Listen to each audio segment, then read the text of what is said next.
Hey everybody. I'm going to make a short video today in honor of Halloween and the Halloween season. I'm going to list 5 of my personal favorite horror movies that I know at least like one of them have been forgotten about, if heard of at all. And I'm going to list these five every time I make a video up until Halloween for the Halloween season in honor of horror movies. And also because it's something that I've been wanting to do literally for 3 years, is to like make a list. And um, just like that's the way life is, right? It's always like these silent, stupid battles that we have with ourselves.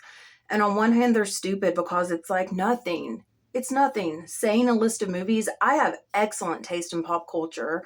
It's like, just like a gift. It's like born with the ability to sing opera, except I can't sing anything, but I have excellent taste in movies. And I know everybody has an opinion, but it's true. I have great taste. And so I like wanted to share this wealth of like, hey, I know there are so many people like me who's always on like the hunt for that next great movie. And, so why has it taken literally years to share? And I guess that's just like one of those things. We all go through like these silent dilemmas of like how to get out of our own way, how to be ourselves, and like what the holdup is. Like what is stopping us from having agency in our life and having autonomy and just doing what the hell we want.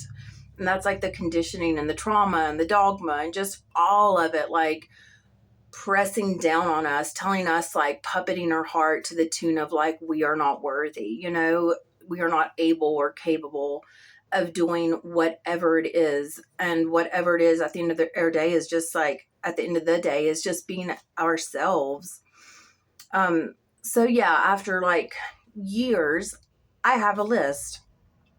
And also, with betrayal, if like you've been like hurt or disappointed, betrayed, all the things, I've been dealing with that a lot for, some time now. And the bottom line is like, what I'm taking away from it is that if you have been betrayed and disappointed and just like hurt deeply by someone, then at least like you still have standards, that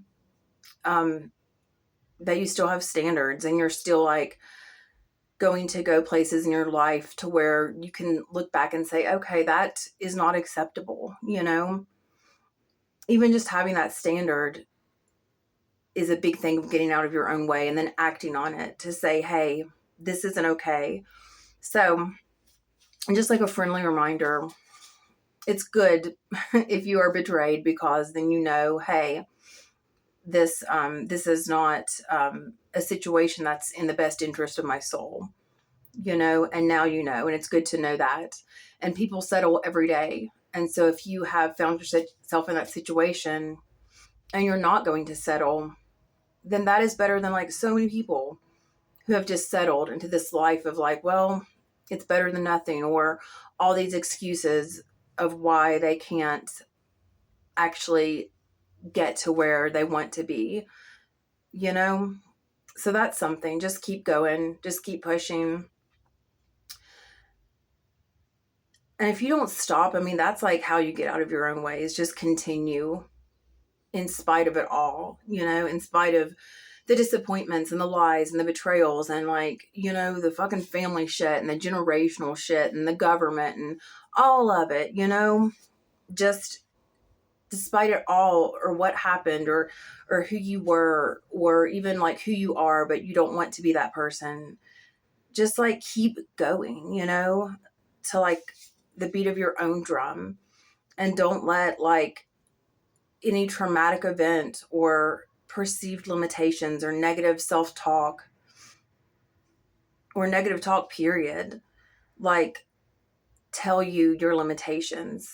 Define those for yourself and then just keep going, and then you don't have any limitations. This is what I'm telling myself. Okay, so I'm going to list like 5 movies at the bottom in the description. Unfortunately, I don't have, we're not going to do editing. I wish I was that cool, but I just have no idea how to do that, and I don't have hours to find out. So I'm going to give you the list. Climax, Kill List, Halloween H2O, American Psycho, and the final one. Okay, Climax, the foreign film. So much fun. Oh my God. It's not even scary, but it's just cool. It's like in the Halloween theme. I don't know where else you could categorize it. But it's just a really cool movie. It has like these awesome dance numbers, and it's really trippy, and it's kind of like a whodunit. But it's just like this trippy kind of nightmare that's beautiful with this like awesome dance. Incredible. Kill List, so good. It's not even like, it's just like a really awesome drama, like at first, and then it just goes like absolutely buck wild. At the end, it is so freaking good. Halloween H2O. Okay, this is like going to be debatable for some people. Halloween is probably my favorite franchise of like the classic, the modern classic horror franchises. I just love, it's just between that and like Nightmare on Elm Street, there's something so simple and just like brilliant about the mask and just like the setting, how it's like anywhere America. It just makes it so much more menacing for me. And I refuse. I have drawn a hard line. I refuse to watch any more Halloween movies. I will not watch them whatsoever. If I'm ever in a future situation and it comes on, I might have to leave the room. I will not watch any more Halloween movies because Halloween 1 was brilliant. Halloween 2 is okay. Halloween H2O is underrated. And when they did when was that? Was it like 2019 or whatever? When the first like of the Jamie Lee Halloweens came out, the pitch was to the audience, this was a big ask, was to disregard everything that has happened from the original Halloween, all of the money that they've made, all of the storylines, for better and worse, pretend that they have not happened, and this is the definitive sequel of what happened next. That is a big ask of your audience. And if you are going to ask that, you for damn sure better deliver. And it was trash. It was so generic. With that hype and with that ask, I thought it was going to be something like worth talking about. They did the similar thing with The Exorcist. I will not watch that stupid ass Believers. I won't watch it. I refuse to watch it. If you're going to hold out and even dabble with The Exorcist in any type of remake, sequel, reboot capacity, it better be worth it. And if Ellen is going to like give her time and actually come back, why? Like, why do you, I don't know. It's like, do these people have no like pride in their art? You know what I mean? Like, it just seems like such a cash grab, and it's so disappointing when you can see that. So, Halloween H2O, I remember being a teenager, lifelong horror movie fan, and was like, man, why don't, there were all these like shitty sequels in the 80s and early 90s of all of them. And it's like, God, why don't they just actually make a sequel of any of the franchises that is actually good, where they try, And lo and behold, 20 years later, hence the 2-0, Halloween 20, H2O, obviously water, but Halloween H2O comes out, and like watching it now, it is dated, right? And you can tell it's dated. However, when you compare it to the sequels, I mean, it is great. The cast is incredible. It's like a star-studded cast of all these up-and-comers. Michelle Williams, awesome. Just like a ton of people. And it has like a lot of just the fundamentals that like make Scream, the original Scream, so good, It starts off with like this awesome kill scene. Joseph Gordon-Levitt is like a young, like really young teenage actor. Um, and it just has like, it has a couple suspenseful kill scenes in it, and like chase scenes or whatever. Some suspense. I love Jamie Lee Curtis's angle in this movie as well. Once again, it's like with all of the remakes and reboots presently with Jamie Lee Curtis, they always make her like this stinky ass Karen recluse. You know, she's like a Karen. She's got a chip on her shoulder. She is just weighted down to a shell of a human based on the trauma of her family and of her like baby brother. You know, she's just like a husk of a person. Her total life, soul, everything has been monopolized by this traumatic childhood and past. And she's like reclusive, she's bitter, and I just think like her character, it's like she just would seem like she wouldn't bathe a lot in the movies. Like I just, oh god, I cannot stand her. However, Halloween H2O, they actually give her something to work with, and it's like she has started anew under a new identity, and she actually has a life. It's like she's trying, you know, she's putting the past in the past and she's moving on, rebuilt a total life with a new identity. I love that. Why can't they make her like that, like a normal person? Why does she have to be like, oh, you know, God, she annoys me. I've said this before, but in the original Halloween and in H2O, she is more than tolerable. It makes sense. So, you know, I will always say Halloween H2O has a lot going for it. The cast, the writing, it's kind of like I Know What You Did Last Summer. Obviously it's dated, and maybe if unless you were like just a fan from that time, you couldn't get past it. But like with talking about I Know What You Did Last Summer, it has that nostalgia for me, as does H2O. But more than that, it's like it's a good story. It's and Sarah Michelle Gellar, that is like one of the best for like cheesy popcorn horror. That is one of the best. That whole scene with her is truly like iconic. You know, it was suspenseful. I watched it in the theaters and I was like, oh my god, you know, like I was really like rooting for her to live, not like, oh, how's she gonna die? You wanted her to live. That is such an iconic scene. I love with I Know What You Did Last Summer. Halloween H2O doesn't have anything of that level, but like what popcorn horror movie does.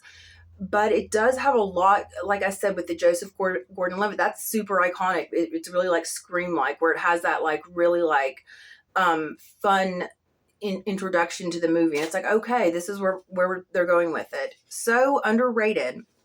American Psycho is that's one of my favorite books. Not well, it's up there. I love the book American Psycho. I was so happy when they made this into a movie.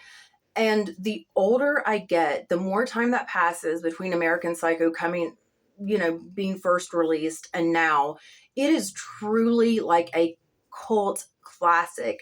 It was so undervalued. And I am guilty of that too.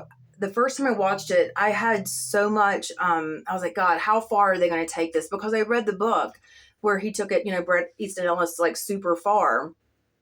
And so I kind of,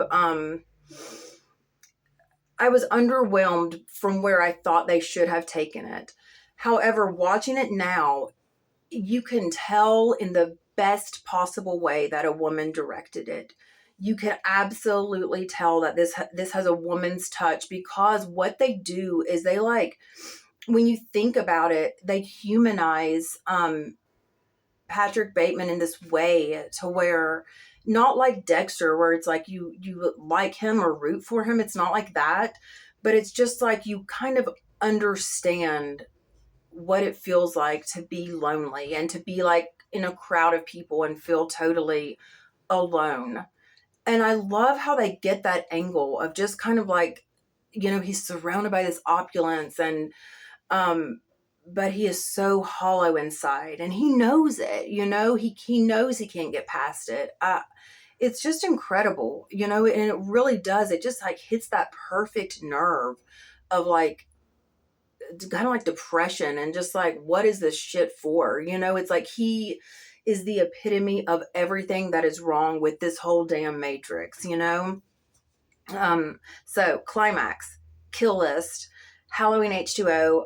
American Psycho, drum roll, The Dirties. This is probably like a movie I stumbled upon on a whim, and it is so good. It's like a, you know, as teenage boys, like, who hate their peers, like Columbine-esque sort of. But what makes it cool is is that it really, the second time I watched it, I liked it more. And that's how you know a movie's great. Like the more times you view it, it's like, oh wow, it really gets you thinking about,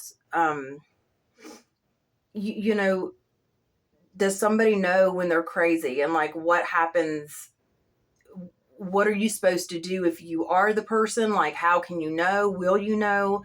Nobody around you will know. And what do you do if, like, you think somebody's like going off the deep end and nobody thinks shit's gonna happen? And then when it does, it's always like unfathomable, because it's never ever fathomable. It's so good, and it's fun too. And I love how it has like the way that it's done in like that found footage way, where but it makes sense from that angle. um it has like kind of like this social commentary under it, where it's like you're the audience, but you're not. It's not like that corny stuff. I hate it when like they talk to the audience. It's not like that at all. um but it's just like, so it's so good. The Dirties. So Climax, Kill List, Halloween H2O, American Psycho, and The Dirties. I guarantee not everybody has seen like all of these movies. People are probably like, oh, H2O trash. It's really not. It's really not. It's such an underrated, fun movie in the franchise. And it's so much better than any of this like trite garbage that they're pumping out now. So anyway, yeah, y'all have a good night.